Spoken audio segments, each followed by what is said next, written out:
Kamusta po mga kabayan? Ito ang Patrol Abroad. Hinihikayat po ng ilang mga Filipino entrepreneurs sa Vancouver ang mga kapwa Pinoy na huwag matakot at magtayo na ng kanilang sariling negosyo dito sa Canada. Narito ang report ni Rowena Papasin. Nagkulay lilak ang tanggapan ng Philippine Consulate sa Vancouver sa pagdiriwang ng National Women's Month nitong buwan ng Marso. Sinabi ni Consul General Gina Hamoralin na ang selebrasyon ng National Women's Month sa taong ito ay isang pagpupugay sa mga babaylan na siyang mga sinaunang moral at spiritual leaders sa mga komunidad. Women are the heartbeat of the community, serving as healers, mediators, and visionaries. A babaylan, for those who are not familiar with the term, is a Filipino term, a pre-colonial term for a Filipino leader and leader, even before the arrival of the Spanish colonizer.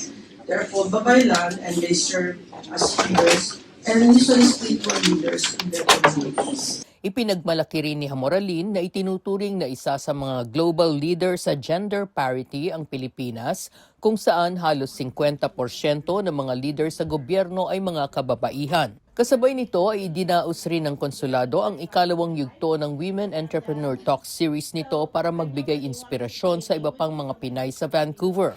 Isa sa mga itinampok dito si Madge Yee, Presidente at Managing Director ng Goldilocks Bake Shop Canada. Ayon kay Yee, nang magbukas ang Goldilocks sa Canada noong 1984 ay naipakilala nila sa mga Canadian ang mga Pinoy dessert na gaya ng ube cake at pulveron. Naging tulay din anya ang mga pagkaing ito para makakonekta ang mga Pilipino sa kanilang kultura. It's not just about desserts. It's about memory, belonging, and identity. For those of us in the Filipino diaspora, food becomes one of the most powerful ways we hold on to our culture. Naging panauhin rin si Lynn Gonzaga, Marketing Director ng Alak Wine, na gumagawa ng apple wine na may Pinoy na sangkap gaya ng kalamansi at mangga. Nagbigay si Gonzaga ng ilang tip para sa mga Pinay na gusto ring magnegosyo.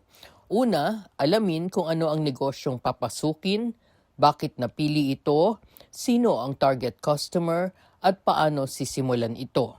Mahalaga rin anyang humingi ng tulong at resources at magsimula ng paunti-unti. She doesn't wait for the door to open, she fills the door.